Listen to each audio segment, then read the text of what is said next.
Ya. Assalamualaikum warahmatullahi taala wabarakatuh. Apa khabar semua? Suara kita kembali malam ini, Syahril dan juga Fazli seperti biasa. Sebabnya minggu lepas kita tak ada. Itulah, tengok dekat Facebook tu ramai dah rindukan kami berdua. Amboi. Tak adalah dia rindukan program Suara Kita ni. Isu-isu yang kita ketengahkan adalah isu-isu yang dekat dengan diorang, kan? Jadi itu yang diorang kata, alamak tak dapat tengok Suara Kita minggu ni tak ada. Rasa macam alamak aku punya pandangan tu diorang tak baca. Alamak. Okey, baik.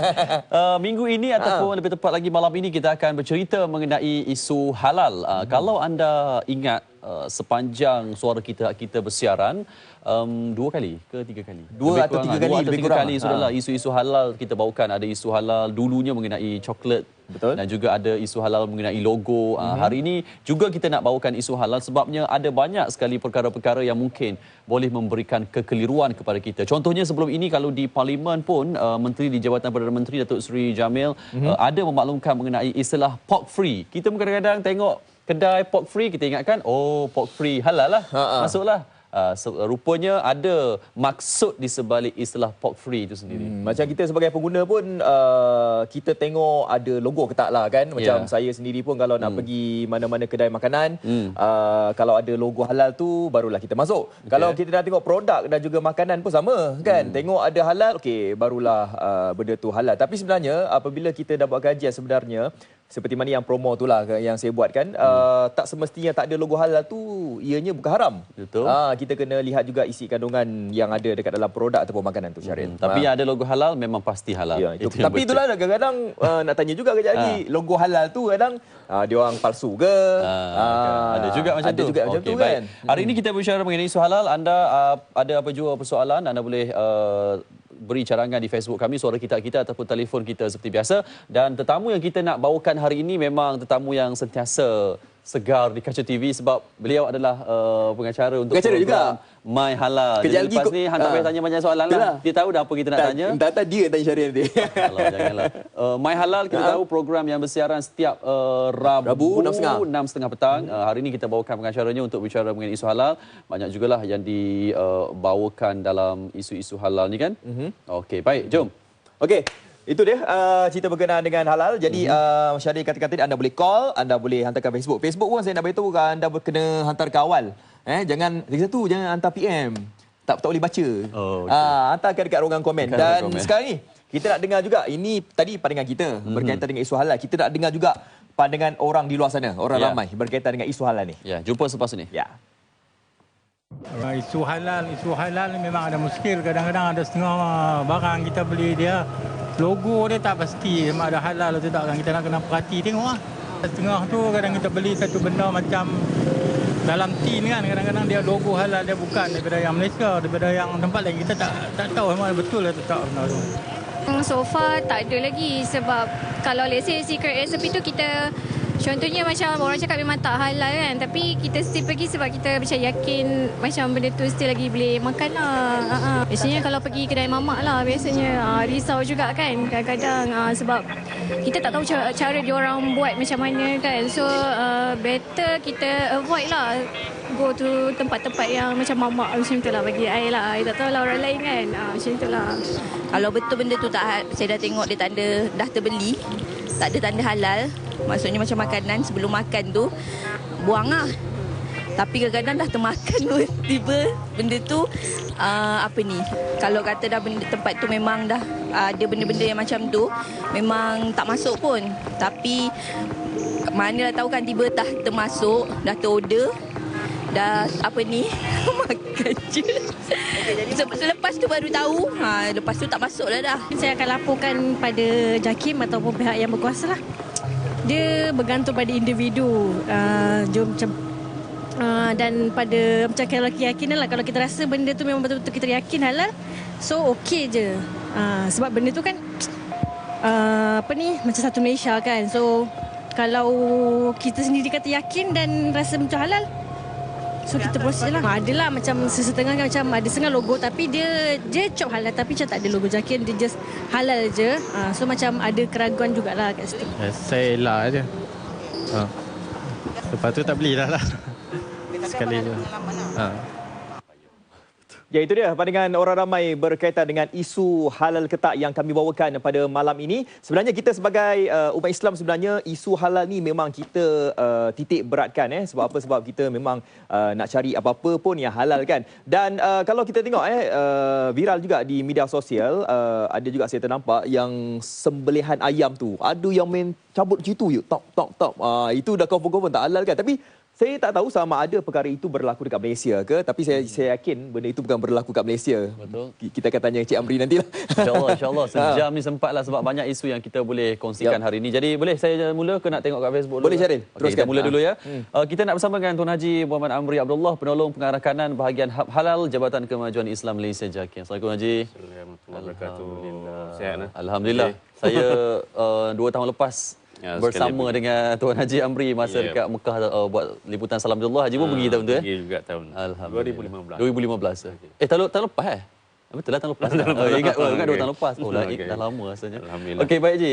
Kita nak berbicara mengenai isu halal. Kebetulan Haji pun pengacara program My Halal. Program My Halal dah setahun Dah setahun. Bagaimana respon dan juga apa antara perkara yang kita tengok rating penonton My Halal juga telah mencapai KPI-nya. Alhamdulillah. Sebab setiap minggu kita akan bawakan isu-isu yang berhubungan dengan halal. Jadi isu halal ini bukan hanya tertumpu dari sudut makanan, dan juga dari sudut penyembelihan dan juga kosmetik, termasuk juga servis, termasuk juga bab kebajikan haiwan juga diambil kira. Kebajikan haiwan. Kebajikan haiwan juga diambil kira dalam soal fiqh veteriner ini. Kita bincangkan isu halal ini juga. Okey, baik. Banyak persoalan yang cuba kita angkat hari ini. Soalan Fazli pun saya akan cuba ajukan selepas ini. Cuma awalnya kalau kita mulakan dengan isu semasa mengenai pork free itu, saya tertarik juga apabila Datuk Jamil membincangkan ataupun mengumumkannya di Parlimen istilah mengenai pork free ini. Kadang-kadang kita orang Islam sendiri pun ragu-ragu dan juga keliru. Sila jelaskan. Baik, pertama saya bagi pihak bahagian hak JAKIM mengucapkan ribuan terima kasih kepada suara kita, hak kita sebagainya yang memberi ruang juga peluang kepada pihak JAKIM untuk nak menjelaskan isu-isu yang berkait dengan halal ini. Sebagaimana yang disebutkan tadi, pork free ini juga menjadi isu yang banyak orang duk keliru soal kata sama ada ianya termaktub dalam konsep halal atau juga sebagainya. Dan juga kadang-kadang kita lihat bahawa kebanyakan restoran yang menggunakan istilah pork free ini, dia tidak menunjukkan bahawa ianya adalah halal bagi orang Islam. Dia hanya menggambarkan, memberitahu kepada pengguna. Bila sebut soal kata pengguna, dia bukan hanya tertakluk kepada orang Islam saja, termasuk juga orang bukan Islam. Bermakna dia mengisytiharkan bahawa restoran itu adalah tanpa babi, bebas babi, pork free ini. Bukannya babi percuma kan, tanpa babi sebagainya. Ya, betul. So dalam hal ini dia telah mengisytiharkan, tidak bermakna ianya adalah halal. Oleh kerana itu juga halal ini bukan hanya kita bincang bab babi saja, termasuk juga ayamnya, bahan-bahannya, araknya yang digunakan. Jadi semuanya itu adalah termasuk dalam konsep halal. So dalam hal ini kepada orang Islam, jangan kita ambil bahawa pork free itu menggambarkan istilah halal. Dia tidak menggambarkan istilah halal. Yang menggambarkan istilah halal lah apa jua pun yang disebut sebagai halal, ditanggung halal, makanan orang Islam sebagainya, itu adalah secara langsung yang menggambarkan bahawa restoran tersebut adalah halal. Dengan ini restoran mesti mohon sedia halal. Jadi dalam hal ini kaedah yang terbaik bagi kita sebagai seorang pengguna yang bijak, carilah yang ada logo halal itu. Dan juga sebagaimana yang disebutkan tadi, tak semestinya yang tidak ada logo halal itu adalah haram. Betul. So sijil dan juga logo halal sebagai penentu sahkan, confirm ianya adalah halal itu. Berbalik kepada pork free tadi, contohnya kalau ada aduan, kekeliruan. Sebab saya dimaklumkan isu-isu mengenai pork free ini sebenarnya kuasanya di bawah Kementerian Perdagangan dalam Koperasi dan Kemungkinaan. Apa yang JAKIM boleh buat kalau aduan mengenai pork free? Baik, kalau yang melibatkan aduan yang pork free ini adalah dia sebenarnya di bawah bidang kuasa KK. Di bawah akta mereka lah, termasuk juga akta perdagangan 2011 itu. Jadi dalam hal ini kalau ada aduan yang melibatkan pork free, kami akan panjangkan kepada pihak KK lah. Dan juga pejabat KK ini juga ada di setiap daerah, di setiap Pertuan Negeri. Kepada pengguna di luar sana juga bolehlah berhubung terus dengan pihak KK. Jadi dalam hal ini walaupun ia bukan bukan di bawah bidang kuasa JAKIM. Yeah. Keakraban di antara pihak JAKIM dan juga pihak Kapten KK ini memang telah pun lama dibina. Jadi isu-isu yang melibatkan kepenggunaan ini kami akan lihatlah. Kalau ianya melibatkan di bawah bidang kuasa Kapten KK, kami akan salurkan, panjangkan di bawah Kapten KK. Okey, baik. Jelas mengenai pork free supaya kita semua tak keliru lagi. Kalau ada istilah pork free ini pun bukan bermakna ia halal, tapi ia diistilahkan kedai atau restoran itu tidak mempunyai bebas babi lah, for free, bukan babi percuma. Okey, baik. Apa soalan tadi? Tak. Yang soalan yang Haji jawab tadi tu sebenarnya adalah soalan daripada ada tanya dah. Sarah and Azman. Dia kata kat sini, kalau kedai yang tulis pork free tu macam mana tapi konon kata sumber daging dapat dari halal sahaja. Macam itulah maksud dia kan. Jadi Sarah and Azman ni dah clear dah jangan kita ingat bahawa pork free tu halal. Bukan halal Okey, Syaril, dekat sini saya ada terbaca juga ini semua pandangan-pandangan daripada mereka ni. Contohnya Zlamila kata pilihan di tangan kita sebagai pengguna, kita harus berhati-hati dengan memilih produk, terutamanya produk dari luar negara, jangan ikut selera semata-mata. Daripada Adimos Putra Yamin, yang halal itu jelas, yang haram itu jelas. Jika rasa ragu-ragu terhadap sesuatu perkara, lebih baik dihindari. Itulah antara sikit sebanyak komen yang sempat saya baca. Okey, baik. Jadi kita baca lagi. Saya nak lanjut terus soalan yang Fazli tadi, yang pasal ayam cabut kepala. Lupa tadi macam mana? Yang sebab saya ada tonton juga yang viral juga kat media sosial kan, yang mana pusat penyembelihan ayam tidak menyembelih ayam tu secara sah. Kan kalau kita kan kena pisau apa semua kan. Tapi dia saya tengok dia cabut-cabut macam tu ya. Itu macam mana? Yalah, kalau kita lihat bahawa kalau confirm ayam yang hanya dicabut kepala begitu saja, walaupun yang cabut tu orang Islam, tapi tanpa sembelihan dari sudut hukum syaraknya adalah haramlah. Sebab dianggap sebagai bangkai, sebagaimana Allah sebutkan dalam firman-Nya dalam surah Al-Maidah ayat 3 itu, hurimat alaikumul maitatu wadamu walahmul khinzir. Jadi diharamkan ke atas kita ni yang pertama bangkai itu. Bila sebut surat kata bangkai, termasuklah haiwan yang halal tapi tidak disembelih, ataupun juga yang dia sembelih tapi tak menyebut dengan nama Allah, juga dianggap sebagai bangkai. So dalam kes ini, kalau ianya melibatkan hanya cabut begitu saja tanpa sembelihan, maka itu jelas hukumnya adalah haram. Dan juga di Malaysia, kalau kata ayam-ayam yang diberikan sedia halal di rumah sembelihan dan sebagainya, maka itu tidak berlaku. Dirisaukannya ia adalah di luar atau juga di tempat-tempat sembelihan yang memang mereka sembelih secara tidak sah. Ada. Memang ada juga tempat-tempat sembelihan yang memang dia declare sebagai tidak halal untuk pasaran bukan Islam. Ya. So dan juga dia pun juga tidak letakkan tanda halal. Dari sudut undang-undangnya di Malaysia ni, kalau ianya adalah produk yang haram atau juga sembelihan yang haram, tetapi tidak diletakkan apa juga pun perkataan halal, maka dari sudut undang-undangnya adalah tidak salah. Tapi kalau orang Islam yang makan, dia adalah haram. Oleh itu, sebagai pengguna yang bijak, termasuklah pengguna malam ini, suara kita, hak kita ini, maka kalau kata termakan perkara yang haram, yang tidak letakkan tanda halal, itu maknanya rezeki masing-masing.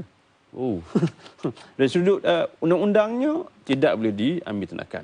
Yang undang-undang yang ada sekarang di bawah Akta Perdagangan 2011, di bawah Perintah Perdagangan Takrif Halal 2011 itu, kalau perkara yang haram dari sudut hukum syarak, diletakkan logo halal, letakkan tanda halal, halal perkataan atau juga ditanggung halal, makanan orang Islam sebagainya, atau juga ada ayat-ayat Quran dan sebagainya, maka kalau didapati bahawa bahan ramuannya, produknya itu adalah haram, maka barulah boleh diambil tindakan. Dahsyat. Kadang-kadang itulah kita yang mungkin yang kita cakap pork free tadi jelaslah. Itu kita tahu haram. Ini yang ayam yang kita tahu kalau disembelih dengan betul halal, tapi kalau tak kena caranya boleh jadi haram. Ya, betul. Okey, so cumanya dari sudut itu bagaimana pengguna ni nak lebih berhati-hati. Contohnya kalau di pasar raya tu okeylah kan mungkin ada plastik yang dicop halal, tapi kalau kita pergi pasar-pasar basah ni saya pun tak tahu dia sembelih macam mana. Wallahualam. Sebab tu dalam hal ini pihak JAKIM, pihak Jabatan Agama Islam Negeri juga cuba educate, cuba mendidik consumer, mendidik pihak pengguna supaya yang pertama carilah yang ada logo halal. Yang kedua, yakini halal Malaysia itu. Isu sekarang ni yang banyak juga kami bincangkan juga dalam My Halal dan juga kami dapat aduan dan sebagainya tentang viral ini. Viral yang mengatakan bahawa ayam itu tak halal. Saya nak kaitkan juga juga yang sebelum ni juga kita telah bincang ayam yang disebut sebagai ayam super, ayam standard.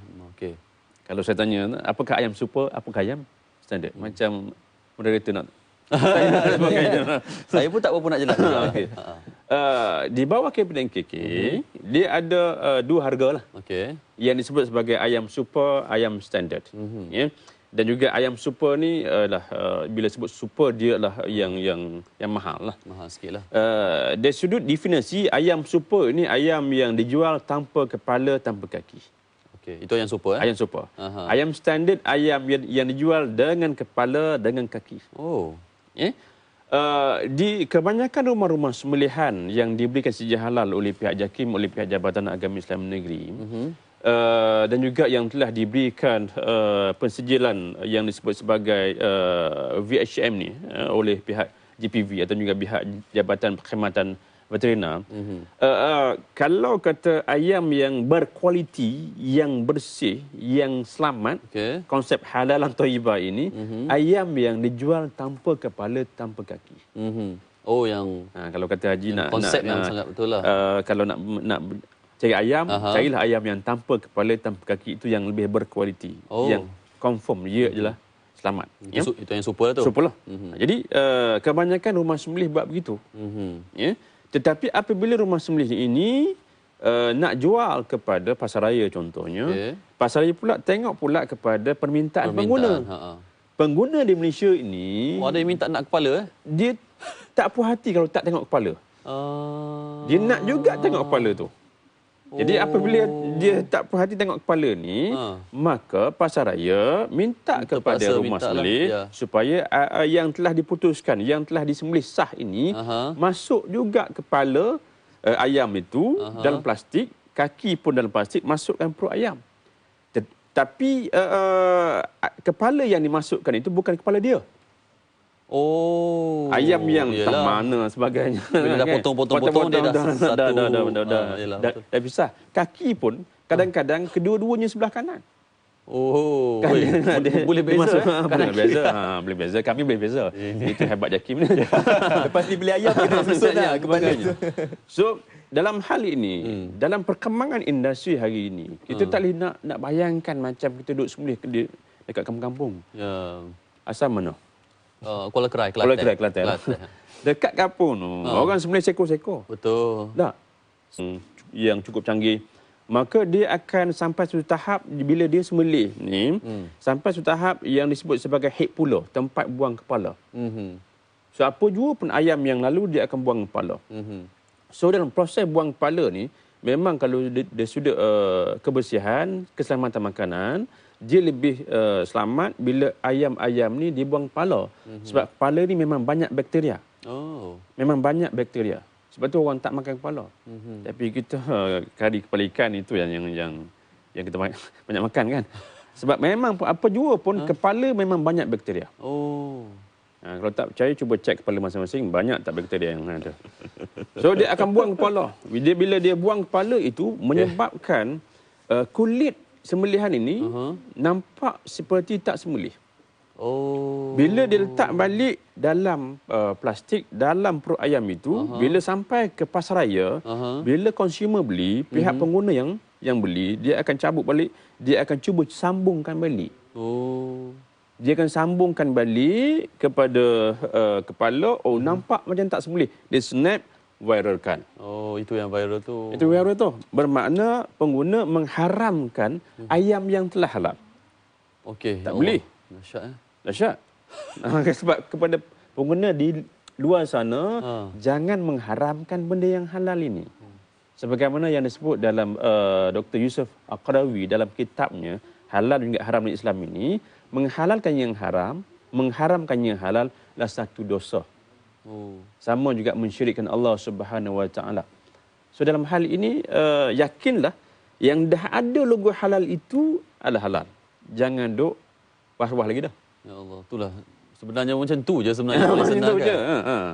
Oh. So dalam hal ini konsep halal itu harus difahami oleh pihak pengguna supaya pengguna tidak terkeliru dalam hal ini. Ayam super, ayam standard. Okey, kita semua faham hari ini. Saya pun sebab jarang saya sebenarnya beli ayam dekat pasar raya. Banyak pergi kat pasar-pasar basah. Tapi pasar basah, kalau tanya pandangan peribadi Haji lah, lagi bagus pasar raya katanya. Kalau tanya pandangan saya, sebab ayam-ayam yang nak dijual di pasar raya besar ini, mereka ni telah meletakkan satu garis panduan. Maknanya semua ayam-ayam yang nak dijual di pasar raya mesti ada sedia halal. Maka yang tanya pandangan saya, ia lebih confirm, ia lebih selamat memang halal. Kalau di pasar raya, wallahu alam, dia tidak mempunyai sedia halal. Dan juga dalam hal ini konsep halal dan thayyibah itu termasuk jugalah memanglah disembelih orang Islam. Kalau orang bukan Islam sembelih, haram lah. Sah-sah haram takut juga pasar-pasar basah kita pun tak tahu siapa yang sembelih. Kadang-kadang tu sebab tu kadang-kadang kita buat spot check pada awal pagi pukul 3 pagi 4 pagi, kadang-kadang kita akan terus pergi pada tempat sembelih, kita akan beri salam assalamualaikum. Kadang-kadang yang tukang sembelih itu senyap saja. Ayam pula yang jawab Waalaikumsalam. So dalam hal ini sebab kulit sama hitam, agama lain-lain. Betul. So dalam hal inilah adalah penting kalau kata bab sembelihan ini diabaikan menyebabkan sosis tu akan dia akan jadi haram sebagainya, termasuk juga bahan-bahan dan juga produk-produk yang lebihan daripada itu. Ayam saja 10 minit kita sembang ini. Tak masuk binatang lain lagi ni. Ayam yang ayam lah, bukan ayam lain.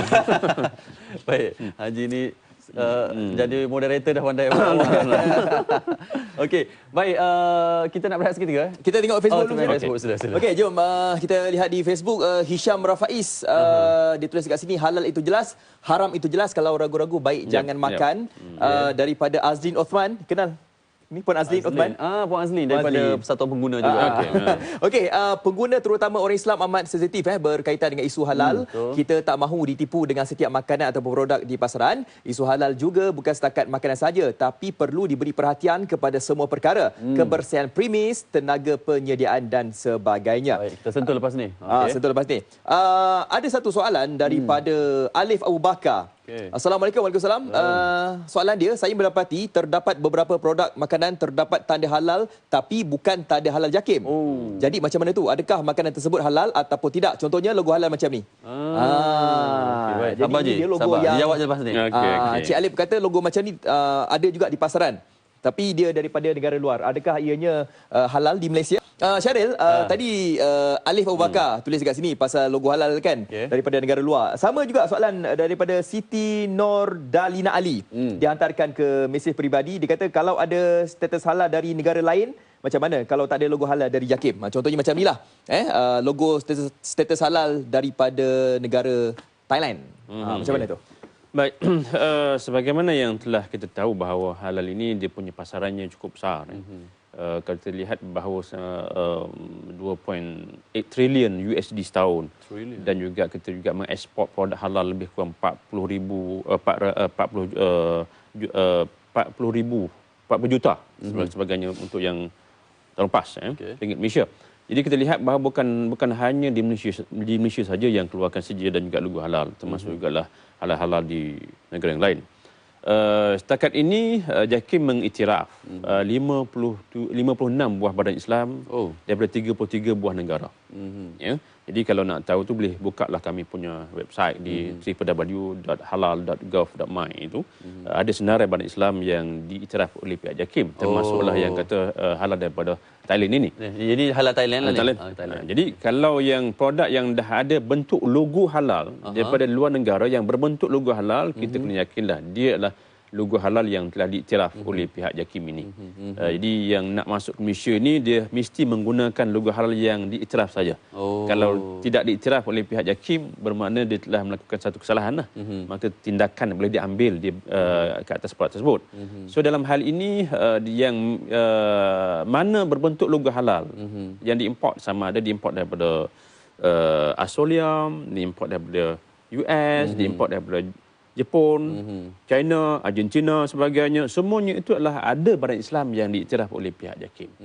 Maka kalau yang dah ada yang itu adalah kena yakinilah. Maksudnya produk luar yang datang kita tak akan bagi logo halal kita, akan kekalkan logo halal negara masing-masing lah. Kecuali kilang di luar negara. Okey. Contoh Jepun sekarang ini juga kita lihat bahawa yang amat berhormat Menteri juga telah menawarkan kepakaran JAKIM untuk bagaimana nak membangunkan halal untuk Olimpik 2020. Ya. Sekarang ini juga JAKIM telah pun merancang pelbagai program lah untuk nak membangunkan industri halal di Jepun. Jadi kalau ada kilang di Jepun yang nak mohon sedia halal Malaysia secara terus kepada pihak JAKIM, itu pun juga kita boleh berikan sedia halal. Walaupun kita lihat bahawa product of Japan adanya logo halal Malaysia, bermakna dia mohon dengan pihak JAKIM. Dan juga kalaulah ianya datang daripada pelbagai negara pun, kalau dah adanya logo halal itu yang diiktiraf, maka itu yang telah disahkan oleh pihak JAKIM. Okey, baik. Kita ambil tetamu dulu, Haji. Lama tunggu di talian. Sila. Hello, Assalamualaikum. Hello, Assalamualaikum. Waalaikumsalam warahmatullahi. Siapa di talian? Cik Risa. Saya Rifa. Rifa dari Perak. Ya. Okey, silakan Cik Rifa, ada apa-apa soalan? Okey, saya nak tanya lah ya pada yang berkenaan lah. Saya nak tanya, kebanyakan restoran sekarang memang ada tanda halal. Tapi kalau kita perhatikan, saya pernahlah duduk tengok kan. Owner dia bukan Muslim. Owner bukan Muslim. Tapi yang serve kita tu kebanyakannya majoriti Islam. Okey, jadi macam dia mengaburkan kita lah sama ada makanan tu maksudnya halal ke tak. Sedangkan ada logo halal tapi bila owner dia bukan Muslim, so penyelenggaraan dia macam mana? Okey, baik. Terima kasih. Okey, terima kasih. Assalamualaikum. Terima kasih banyak Rifa. Itu menarik juga sebab saya pun dengar sebelum ni yang bukan Islam pun ada ruang untuk mohon sedia halal. Okey, silakan. Sebenarnya kita berbalik kepada sebagaimana yang telah Allah firmankan dalam surah Al-Baqarah ayat 168 itu, yang mana Bismillahirrahmanirrahim. Ya ayyuhan nasu kulu mimma fil ardi halalan thayyiban. Allah mulakan dengan ya ayyuhan nas, wahai sekalian manusia. Bila sebut soal kata manusia ni, selagi mananya orang itu bernyawa, dianggap sebagai manusia. Termasuk juga orang bukan Islam. So dalam hal ini JAKIM kita dan juga termasuklah Jabatan Agama Islam Negeri, kita offer, kita akan buka kepada semua orang. Sama ada Islam atau juga bukan Islam. Sebab Allah sebutkan wahai sekalian manusia. Dan juga selagi mana ianya memenuhi dua ciri yang Allah sebutkan, konsepnya halal dan thayyibah ini. Halal lagi baik.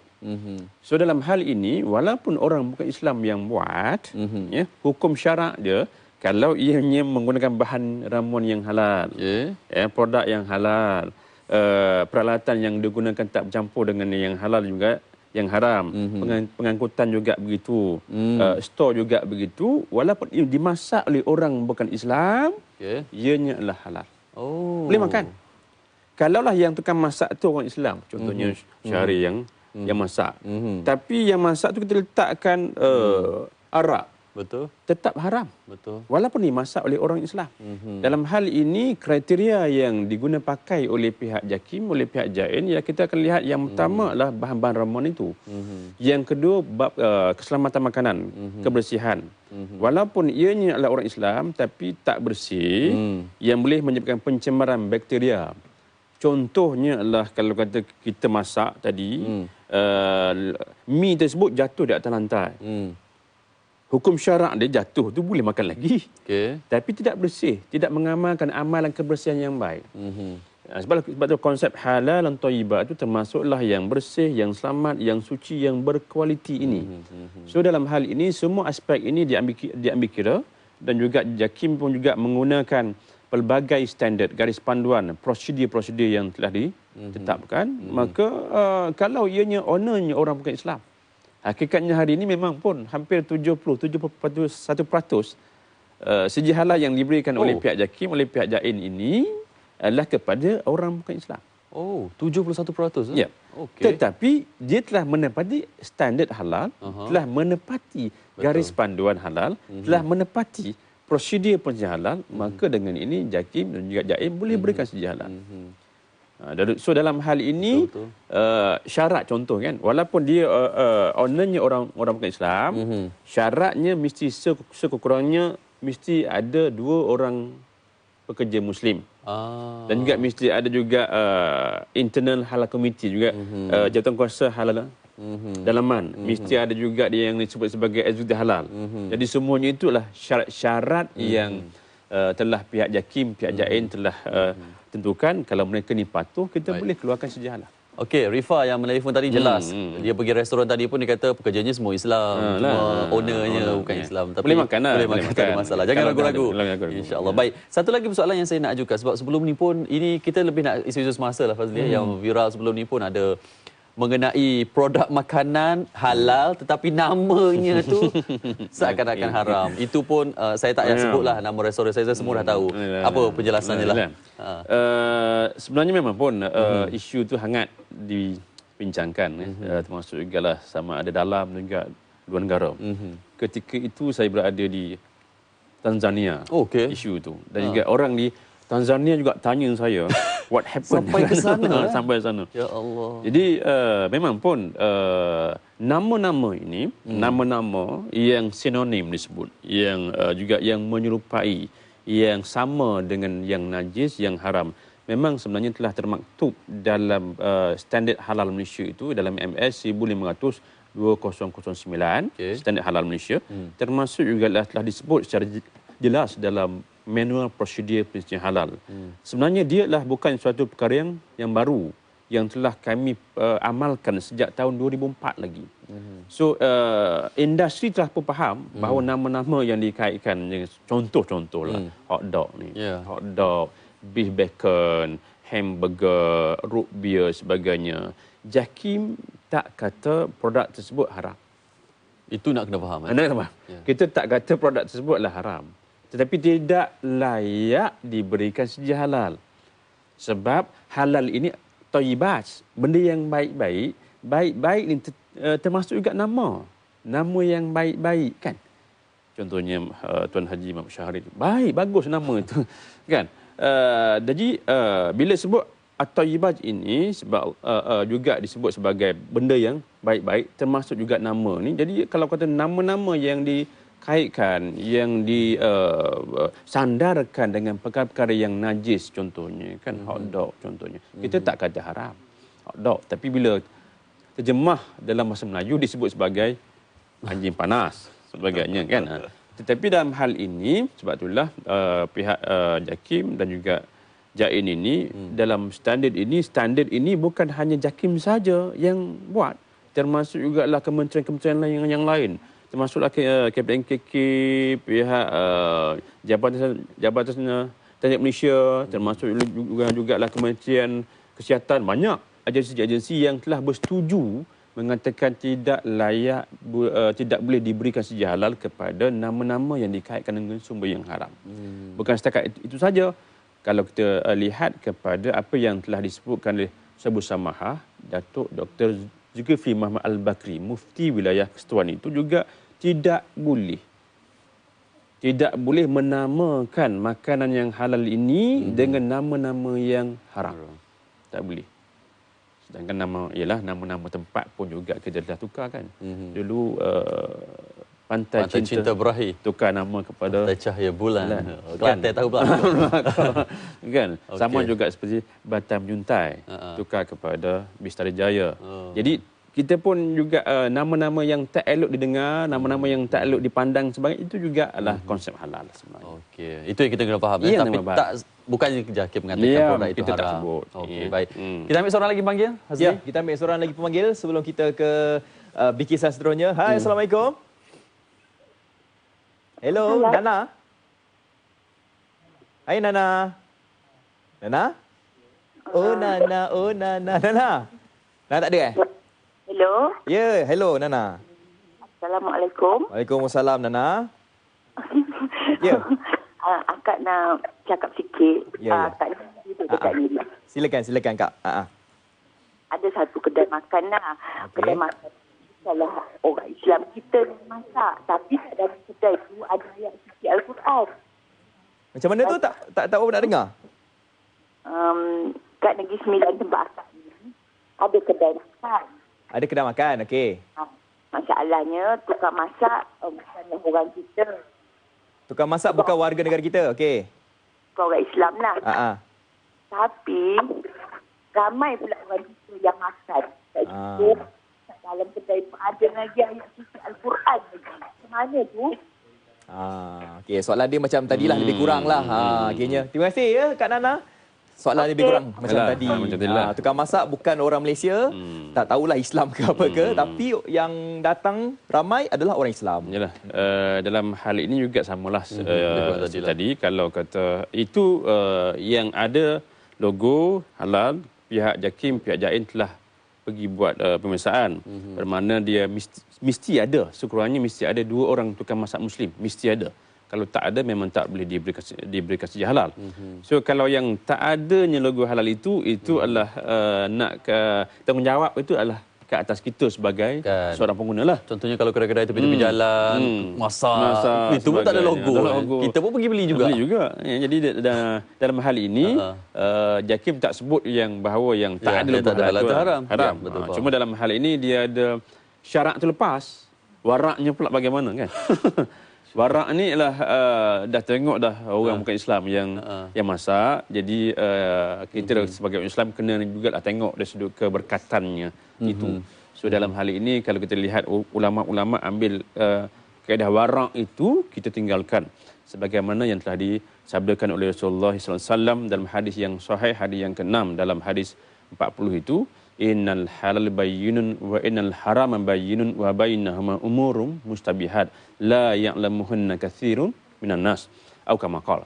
Yang halal itu jelas, yang haram itu juga jelas. Di antara yang halal, yang haram itu ada benda-benda yang syubhah ni, yang was-was ni. La ya'lamuhunna katsirun minan nas. Nabi dah sebut lama dah pun, kebanyakan manusia memang tak tahu. So tak tahu inilah yang kata mesti tanya kepada yang tahu. Jadi antara kaedahnya nak tahu adanya logo halal itu. So kalau rasa was-was juga, ambillah kaedah da'ma yuribuka illa ma la yuribuk. Nabi sebutkan bahawa tinggallah kamu perkara yang syubhah, yang was-was kepada yang tidak mewaswaskan kamu. Betul. Terserah pada kita. Janganlah cari pasal. Tapi kena ada ilmu lah, kena ada ilmu. Ya. Okey, baik. Terima kasih banyak Tuan Haji Amri. Kita ada satu lagi segmen kita nak bawakan sebelum kita nak ke pusingan terakhir lepas ni. Okey, standby. Okey, sebelum kita ke bingkisan seterusnya, saya nak baca sikitlah komen di Facebook daripada Azlinda alias baru saya tahu kisah halal haram sembelih ayam ni. Teringat dulu arwah atuk saya dulu seko-seko disembelih. Tapi sekarang ni jarang-jarang kita dapat tengok sembelih time tu juga. Ada di pasar raya semua dah siap sembelih. Oh, macam tu logo halal di luar negara memang selamatlah untuk dimakan ya. Jadi dah terjawablah soalan. Berbangga bawakan ilmu ini hari ini kan. Alhamdulillah. Sebelum ni was-waskan. Jadi anda confirm lah pada malam ni. Okey, tak apa. Banyak lagi yang akan saya bacakan selepas kita ke bingkisan seterusnya. Baru-baru ini Syaril, saya berkesempatan untuk pergi ke Karnival Kerjaya dan juga Kemahiran OKU 2016 dan ini istimewa untuk mereka golongan-golongan OKU yang ingin memohon pekerjaan. Oh, okey, menarik. Okey, apa kata? Kita terus saksikan.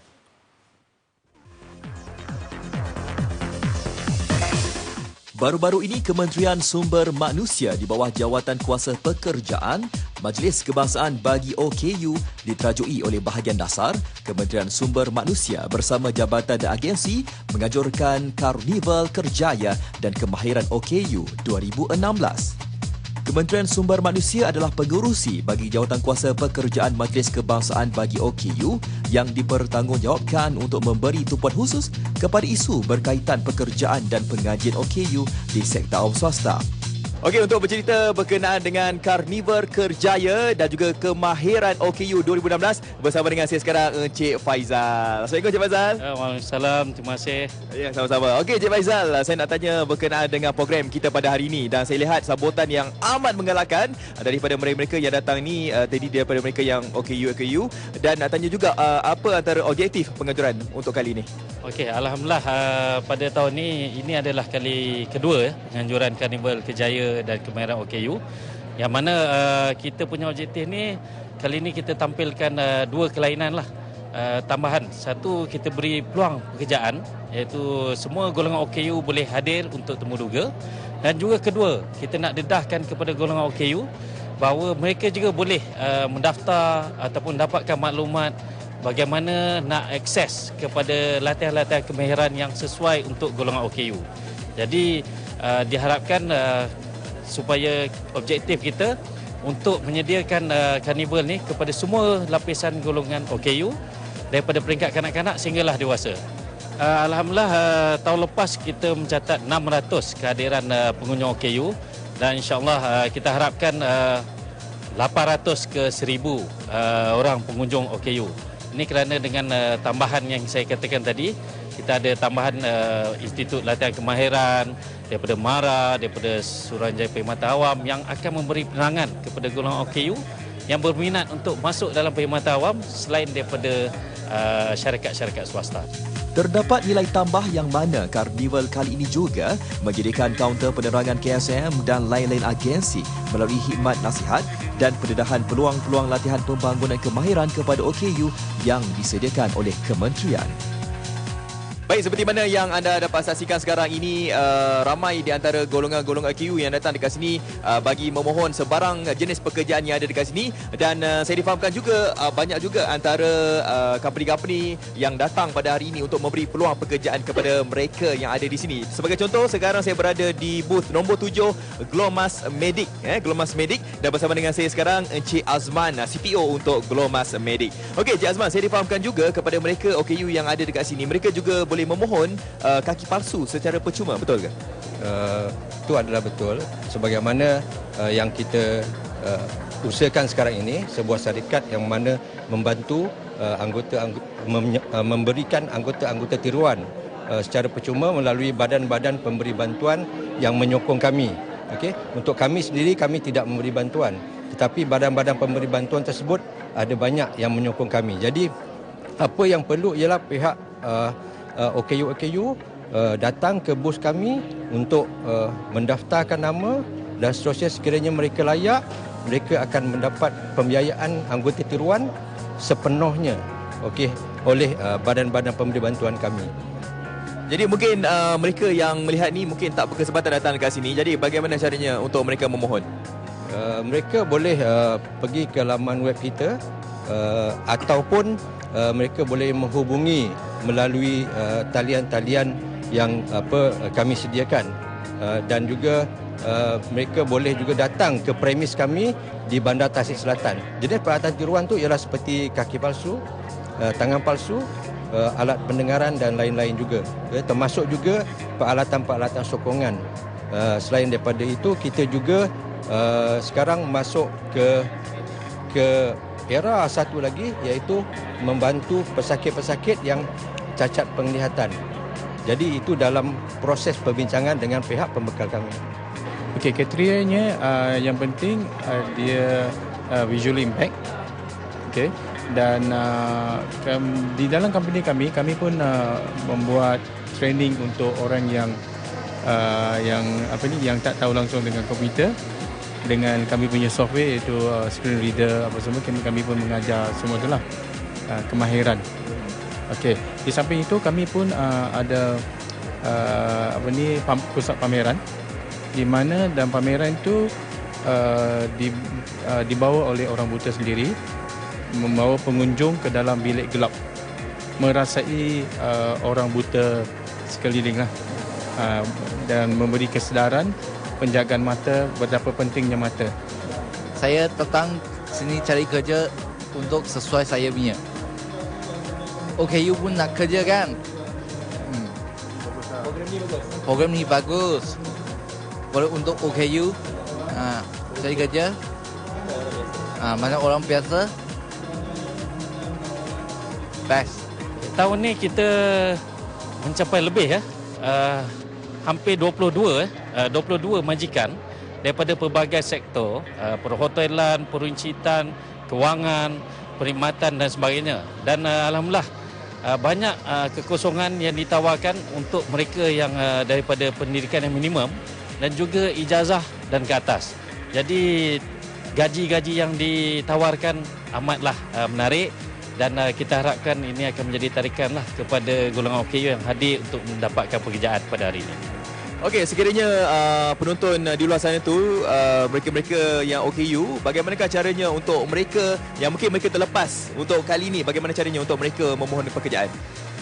Kita tahu ada kesulitan ya kepada golongan OKU yang mungkin jauh daripada Lembah Kelang ni. Jadi kita harapkan kita tidak berhenti setakat ini saja. Malah kita alu-alukan semua golongan OKU di luar sana layarilah web Job Malaysia dan juga Jabatan Tenaga Kerja di Kementerian Sumber Manusia. Di situ kita akan bantu tuan-tuan dan puan-puan yang akan hendak mendapatkan pekerjaan yang sesuai dan tuan-tuan, dan ini tidak berakhir dengan di Carnival ini saja. Tahniah diucapkan kepada Kementerian Sumber Manusia kerana program ini berjaya dan mendapat sambutan baik daripada semua pihak, khususnya kehadiran golongan OKU dari pelbagai kategori dan umur yang sedang mencari pekerjaan dan latihan kemahiran yang bersesuaian.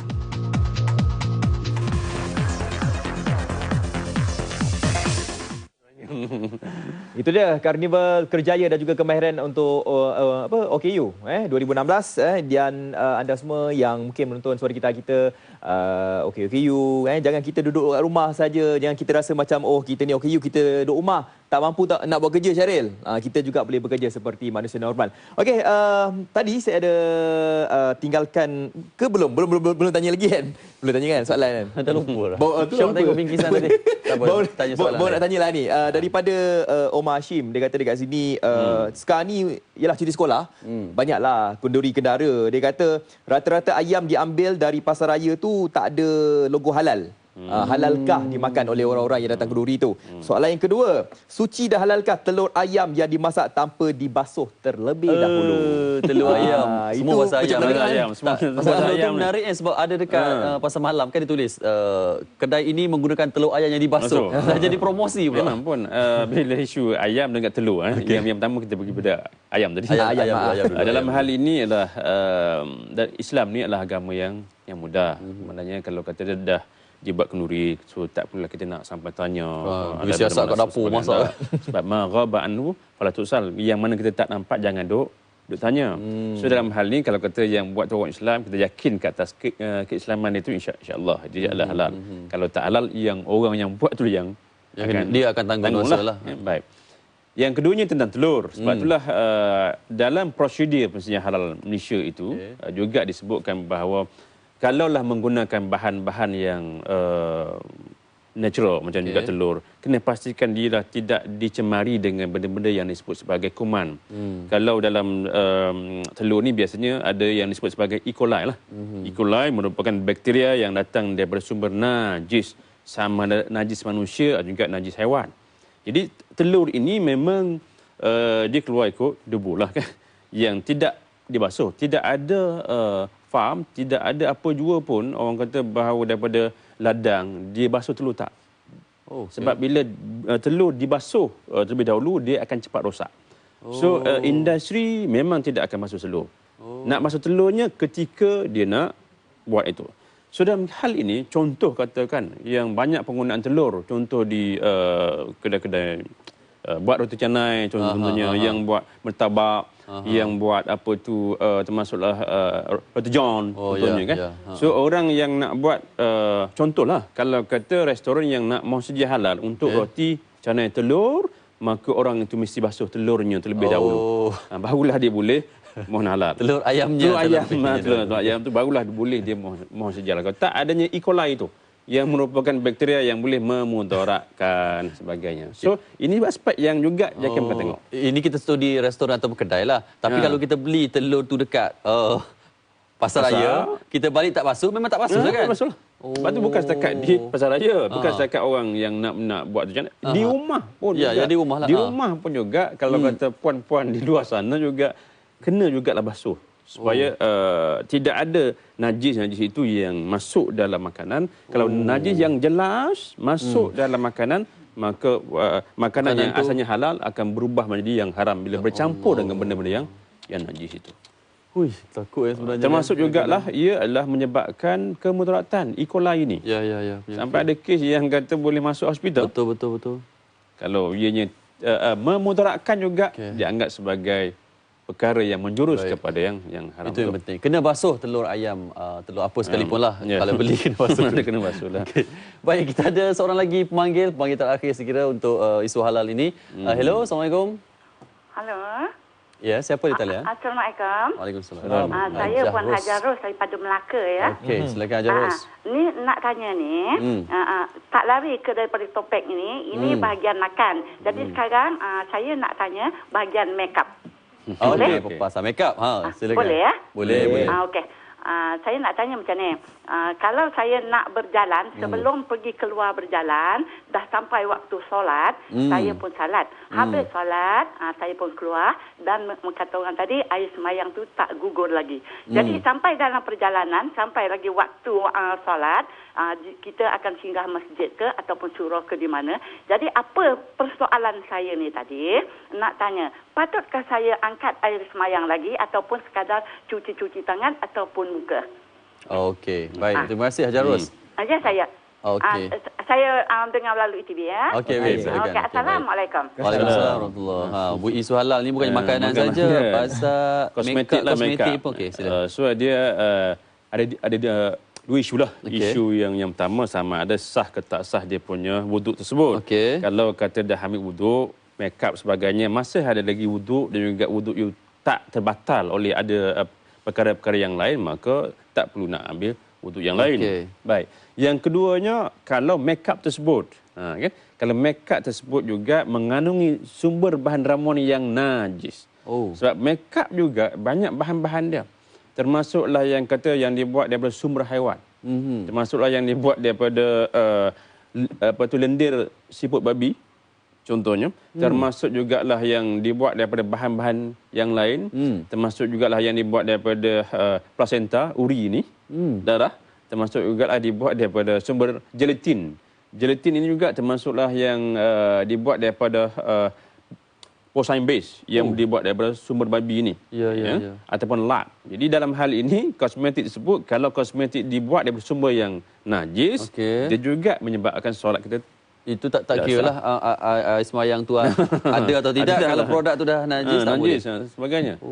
So dalam hal ini kosmetik juga antara skim kategori yang diberikan sedia halal oleh pihak JAKIM, oleh pihak JAIN.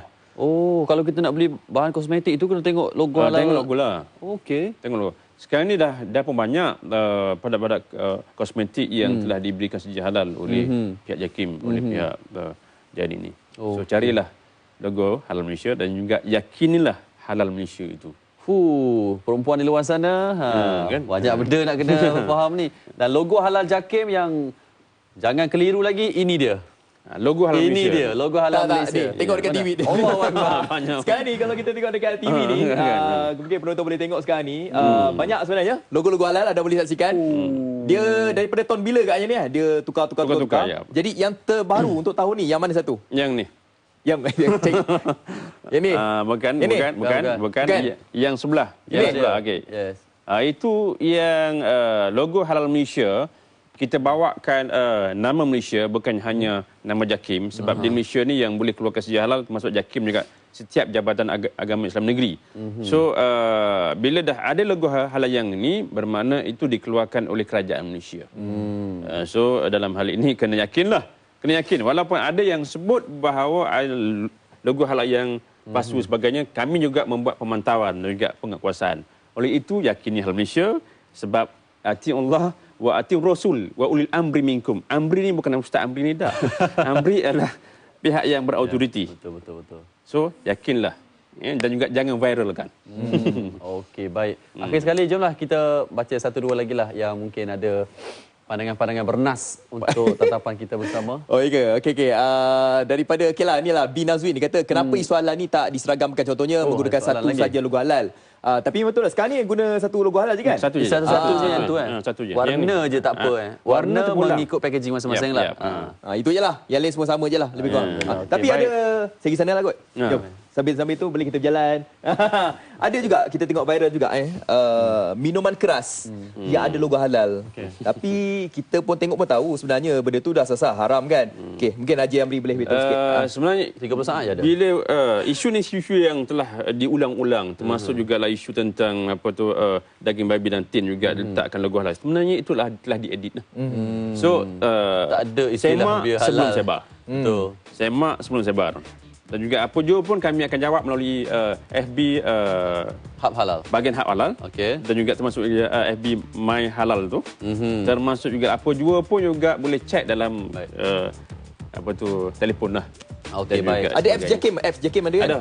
My Jakim apps. My Jakim dan juga Halal Square. Okay. Semuanya itu telah disediakan oleh pihak Jakim lah. Okey, baik. Ini saja ruang yang kita ada untuk segmen ini. Kalau ada banyak lagi soalan mengenai isu halal, jangan lupa program My Halal Rabu 6.30 petang setiap hari. Secara langsung. Secara langsung. Pengacaranya di sini.